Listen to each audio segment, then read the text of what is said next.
বন্ধুরা, আমি চলে এসেছি দীঘার মন্দিরের গোড়ায়। আপনাদের অশেষ আশীর্বাদ আর ভগবান জগন্নাথ দেবের অশেষ কৃপায় আমি সফল হয়েছি আপনাদের মন্দির দর্শন করাতে পেরে। সত্যি মাত্র 500 টাকা নিয়ে বেরিয়েছি।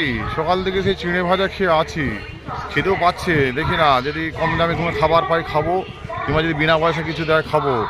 আমি যাই হোক, এই আপনার এদিকে দিয়ে বনে জঙ্গল ঝাঁপিয়ে কোনো রকমের শর্টকাটের রাস্তা ধরে আমি চলে এসেছি।